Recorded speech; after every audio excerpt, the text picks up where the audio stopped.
Assalamualaikum warahmatullahi wabarakatuh. Baik Bapak Ibu Guru dan Sobat Operator, kali ini saya akan coba mereview sebuah aplikasi raport ya, kurikulum merdeka, dan ini bisa digunakan ya, untuk jenjang SD, SMP, dan SMA dan lain-lainnya. Ya, aplikasi ini berbasis web ya, jadi sangat responsif sekali ya, bisa digunakan menggunakan jaringan yang bisa digunakan banyak user ya. Dan langsung saja diantaranya aplikasi ini ya, Bapak Ibu Guru dan Sobat semuanya, tampilannya viewnya seperti ini ya. Ada mata pelajaran, kemudian ada kelas, ada semester, ada data siswa, ada data ekstrakurikuler ya, semuanya data ini dapat kita entry, kita input datanya. Kemudian di bawahnya ada jurnal ya, atau materi yang bisa kita lakukan input ya, TP ya. Kemudian ada lingkup materi ya, juga nanti kita bisa lakukan entry datanya di sini. Kemudian di bawahnya ada penilaian mulai dari input nilai ya, kemudian nilai ekstrakurikuler, nilai absensi, prestasi, dan catatan wali kelas. Kemudian terakhir ada cetak raport.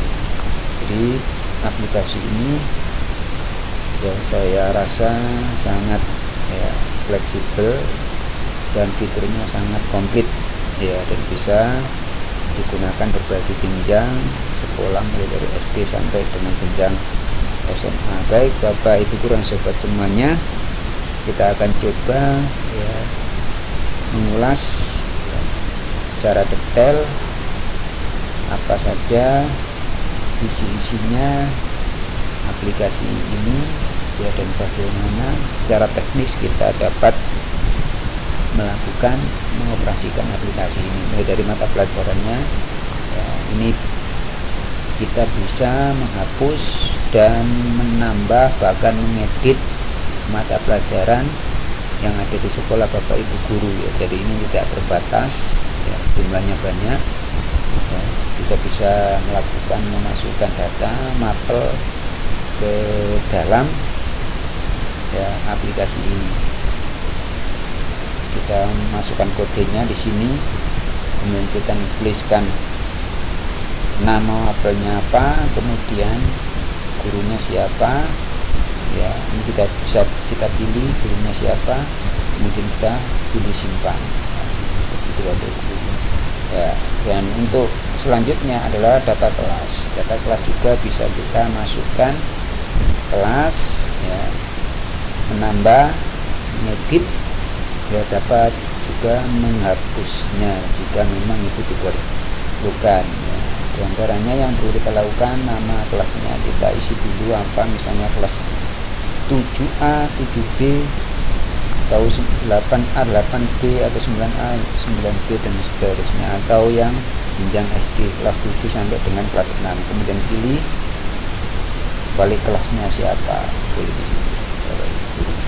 Kemudian pilih semester. Semester ini ada ya, tahun ajaran dan semester ganjil, dan ini bisa kita aktifkan. Jika ini kita tombol aktif, maka ini akan ya, bisa menampilkan data semuanya. Jika ini tidak diaktifkan pada tahun itu, maka datanya tidak bisa diaktifkan. Jadi perlu diketahui ya Ibu Guru, aplikasi ini ya tidak hanya digunakan dalam masa 1 tahun ya, tapi ini bisa digunakan untuk beberapa tahun dalam satu aplikasi. Misalnya tahun 2024, 25, kemudian lanjut lagi ke 2025, 25, tahun 2026, 27, dan seterusnya ya. Jadi ini sangat fleksibel sekali ya Bapak Ibu Guru, satu aplikasi namun bisa digunakan untuk ya, seterusnya.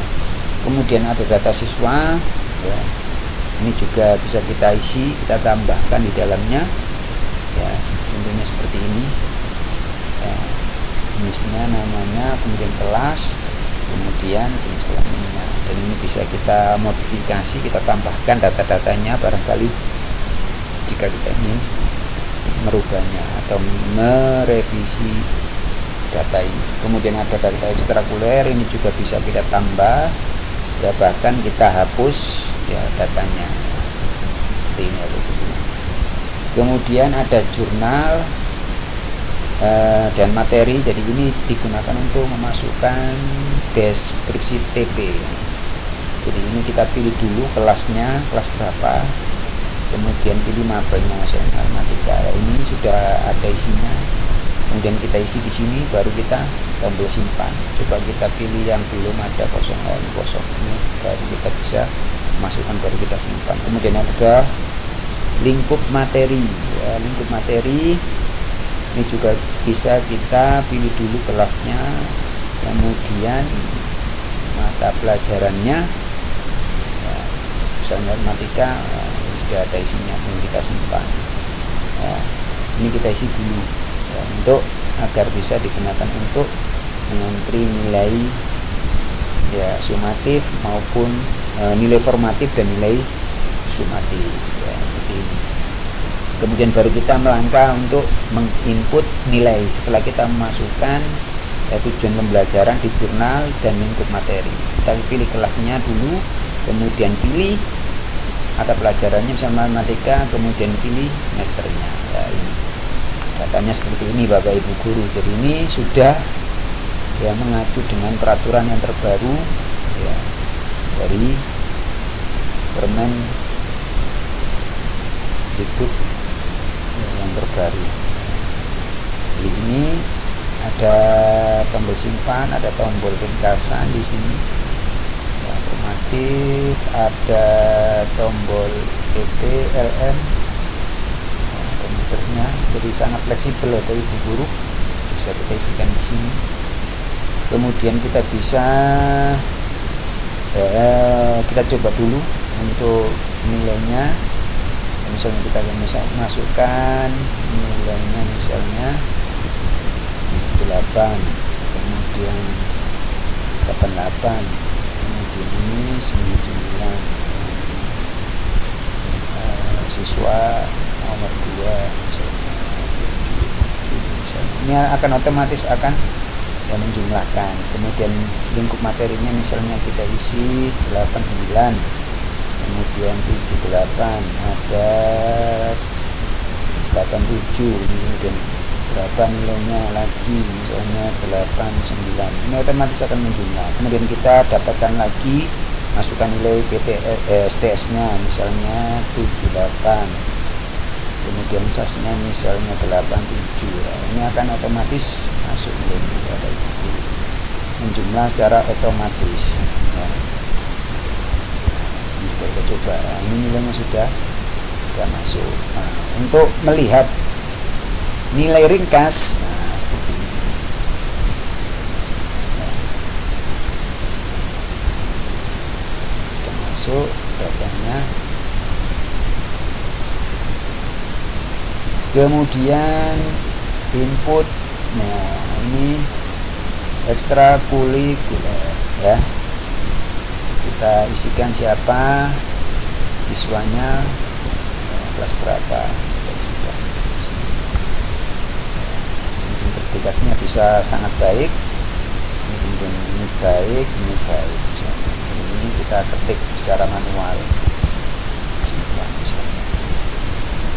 Kemudian absensi juga sama, kita pilih kelasnya dan mengentrinya, kemudian pilih semester ganjil, kemudian pilih siapa namanya, berapa ini misalnya ya, itu. Kemudian prestasi juga demikian ya, berapa yang harus ya, kita tambahkan. Nah, ini pilih siswanya siapa, karena ini ya tidak semuanya siswa yang mendapatkan prestasi, jadi mungkin hanya beberapa siswa, jadi tidak perlu kita tampilkan semuanya data siswanya, cukup ya, kita sampling ya, cari siapa ya, payment siswanya, kemudian catatan oleh siswa, ini baru semuanya ya, ini nanti yang akan kita masukkan ya. Kebetulan ini Bapak Ibu guru sebagai operator, ini yang sebagai data dummy, data sampel ini cuma ada 3 siswa ya, yang saya masukkan.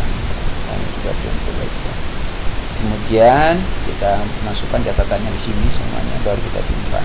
Kemudian yang terakhir, nah ini cetak rapor. Ya, cetak rapor ini seperti kita pilih kelasnya, kita pilih semuanya, pilih semester ganjil, kita preview. Jadi nanti hasilnya seperti ini, rapor. Tinggal kita cetak. Ya, dan ini masih ya raport mentah, belum kita ya buat seperti yang sesuai dengan peraturan ya Permendikbud. Nanti kita cetak seperti ini hasilnya. Nah, seperti ini masih data dummy sampel, cuma 2 mata pelajaran. Ini ya review dari aplikasi raport kurikulum Merdeka, dan tunggu update berikutnya raport kurikulum Merdeka yang sudah ada kokurikulernya ya tahun 2025 ya. Sebentar lagi kita akan coba merilis. Baik, terima kasih, mudah-mudahan bermanfaat ya. Saya akhiri, wassalamualaikum warahmatullahi wabarakatuh.